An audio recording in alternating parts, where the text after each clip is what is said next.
David Lorenz. He's the Vice President, Travel Michigan, Michigan Economic Development Corporation. David, the last time we had you on, you were outside. You're inside today, but I have to say, I thought you'd be with a bear.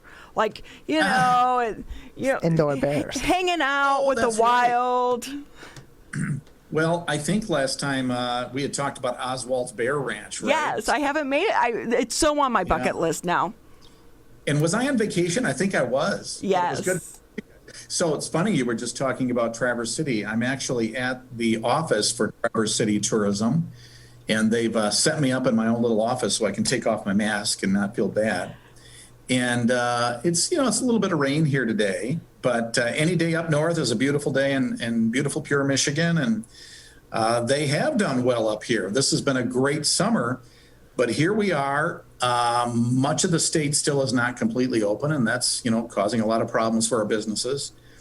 And I'm really concerned about that. But this is also, the time of the year that things start to slow down for everybody. So after a very good summer, mostly supported by in-state residents and a lot of those folks that were impacted by the Pure Michigan messaging over the years coming into the state, I am concerned as we go into this slower season. I'm really concerned about restaurants and some of especially the smaller hotels around the state, retail, and live performance venues, performers. We have a long way to go. But, if we hang tight and support our businesses, we'll help them make it through. Yeah. And up north, because when we were up in Traverse City, we did have the opportunity to speak with some of the retail owners and the employees at the wineries. They are doing pretty well compared to the rest of the state. A little rough in the beginning. They're doing pretty well. However, finding employees right now seems to be a little bit harder for them, and across the state, so many businesses are experiencing that as well. But when we're talking about some of the music venues, even though the governor released some of the restrictions allowing for them to reopen, when you're talking about 20%, that's not even going to be enough for them to open their doors. One industry expert said we could see about 90% of those businesses shutting down. What would that do to our overall economy? Well, of course, it would hurt the entire state's economy, and I think that that's probably it's not necessarily a pessimistic outlook either. I think that's pretty realistic. It would hurt the economy in many ways, but just as important to the economy is the atmosphere, who we are as a community. And without those live performance venues being active and thriving, it really harms who we are as a community. And I think of those long-term effects, because people like me and my age, I've seen a lot of great performances, and I know I'll eventually be able to see them in the future. But I think young people who might they might be just starting to develop their interest in the arts and in performance and such, in the fact that they're not going to be able to go to these venues, that's really disturbing to me, because especially you think about that 12-year-old, right around that age and a little bit older, that's when people are really starting to figure out who they are. And the arts plays a huge role on who we will be in the future. So if we don't have those, local venues, it's going to be bad. I talked to an owner from a venue by the name of 7 Steps Up on Friday. It's in Spring Lake. I live in the area. I've gone there and I've attended their performances before. It's a small little venue, and it's acoustically beautiful, really wonderful. And they bring in pretty big names for such a small venue, which means they need to charge quite a bit per ticket. But it's a really intimate place, a really special place. Well, I can tell you that the owner, understandably, was emotional, distraught, really, not knowing what to do. They put everything into this, going pretty well, and then this thing hit. So I'm hoping, even though, let's be very clear, I can't advocate for policy, I really am hoping that at some level, local, state, federal, or whatever, there's some type of a loan relief package that is developed to help these types of small business owners. There's no guarantee in business, of course, ever. But man, I just feel for them. And I'm just hoping we can come up with a way to help. So what I'm trying to do with Pure Michigan is I'm trying to encourage people, your listeners right now, to support those venues when they do start to open up at limited capacities. Just as I'm trying to encourage your listeners and your viewers to go to local restaurants and, being a tourist in your own town. You don't have to go very far. Just have spend a few days in your own town and spend some money, help those businesses survive. Those businesses are part of our culture, but they also provide a lot of jobs for us as well. They definitely do that. And we have so many great places to visit in our own areas, even more so now going into the fall months. Felt like summer last week, but beginning this week, the cold front's coming down. We are going to be in the midst of the fall weather this week. What are some cool travel spots for families, fall related? Of course, a lot of people are going to be looking for fall color. And I can tell you, I was on the phone with the folks in the Keweenaw Peninsula on Friday as well. And they were telling me that entire Keweenaw Peninsula is just ablaze in color right now. Not a surprise. This is about the time. They're actually about on schedule. I thought it would be kind of an advanced schedule this year because of the stress on the trees with limited rain throughout the summer season. But so that western UP right now is at peak, starting to come kind of the central and eastern part of the UP this week and this coming week.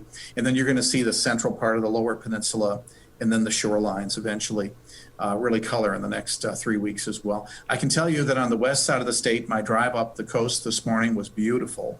Even though it was dark for most of it, I could still see a lot of the color in the trees, and it was just awesome. Now, one of the unique things that we can do this fall with the family is travel, because a lot of those kids are doing virtual classroom experiences.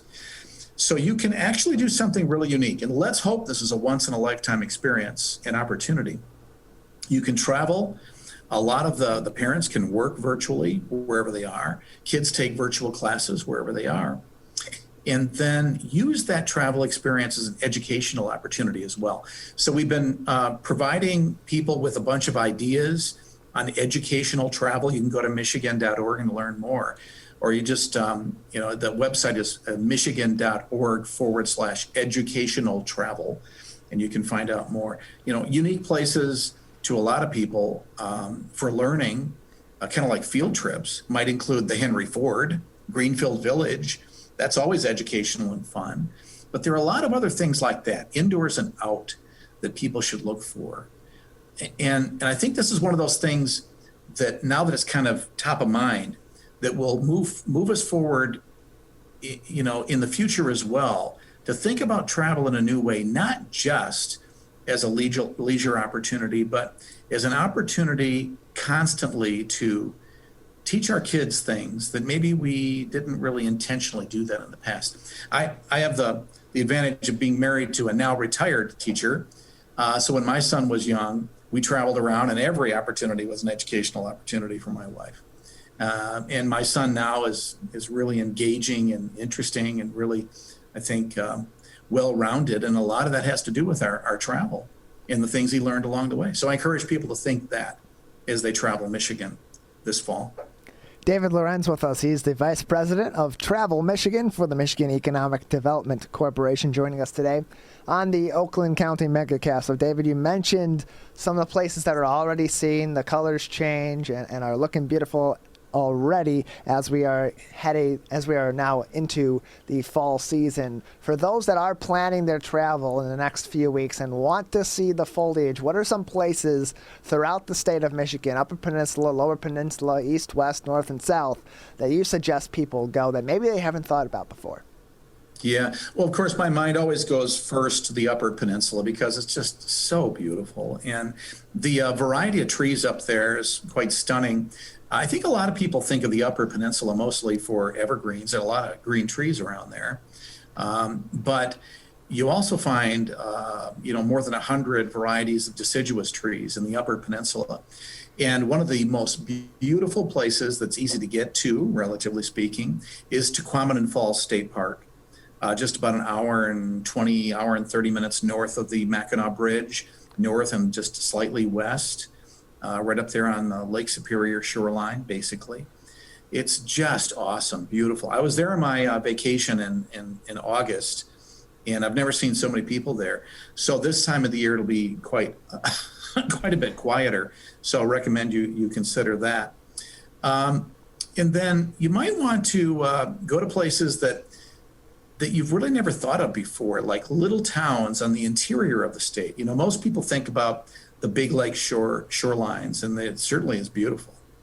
And we'll mention one of those in just a minute, but I'd suggest going to small places. So, because you can naturally distance, there aren't a lot of people there ever, especially at this time of the year, but you can see some really cool things. So if you took that, what I call the Sauk Trail, that 12, it was an animal trail, and then a Native American trail, then it was a wagon train trail, and now it's a route that basically goes around the 94 corridor, south of 94. And it's so cool. A lot of little towns, built in the 1800s, so a lot of those brick-covered buildings. That's a cool experience. And some of those places are just awesome. Marshall, for instance, I'm into architecture, so you see all these really unique buildings there, including an old stagecoach stop, which is pretty neat. So look for those types of things.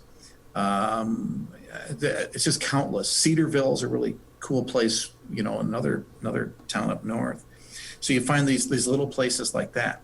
Now, if you are looking for waterfront experiences, most of the state kind of thinks of the west coast of the Lower Peninsula, and a lot of people go there, and it's beautiful. But when's the last time you went to the East Coast, maybe to Port Huron? I was just there the other day, and I was reminded about the Edison themes, because Edison spent his time there. So there's a lot of neat things to see, including all the maritime things. Took that drive up, US 23. Is it beautiful? Stunning, beautiful area. Up to like Bay City. What a neat town with lumber heritage, and that's really got a lot of things going for them right now. And then a little bit farther north up the Sunrise Coast, Oscoda, I had never stayed overnight there. And I just thought it was cool. Kind of an old-timey place with a lot of little cabins that make up resorts. And there are just dozens of them there. And you're right on Lake Huron. I mean, I stayed at a place that was like 15 feet off the water. It was awesome. And then kept on going north. The dinosaur experience there, Dinosaur Gardens, this is fun. And then I went all the way up to Alpena.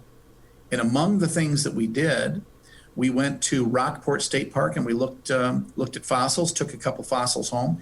If you go to that park, one of our newest, you will see fossils. You'll step on fossils. They're all over the place. 300 acres of rocks, and you can take 25 pounds home with you. So again, education and travel, and a totally different type of state park experience than what you might be thinking of. Just a few ideas. You are just full of so many great suggestions. Just another minute or two with you here on the Oakland County Megacast before we let you go. Let's talk about the Pure Michigan campaign. It survives another budget year. Is it enough? And has it really paid for itself by enticing so many in-state residents to get out and explore the state of Michigan? Yeah, this year it was, I don't want to say easy, but people wanted to stay close to home. So we encouraged them to do that, as we are still encouraging them to do that today. And of course, we had no promotional funding. So we could use social media and conversations like this to encourage that, and I appreciate the time. And so that helped. Going into next year, it's going to be critically important that we're competitive, that we compete against all those other messages, all those other venues and destinations around the country and around the world. And so it looks like we're going to get $15 million. We'll know within the next couple of days. That'll help. And we'll do all we can to be as efficient as possible. It has paid off, and it will pay off. And we're going to try to get this economy back on track. We'll do our part. I promise you that. Thank you so much for all of your hard work and trying to entice people to visit Michigan, keep our economy going. It's so important for so many industries and so many businesses.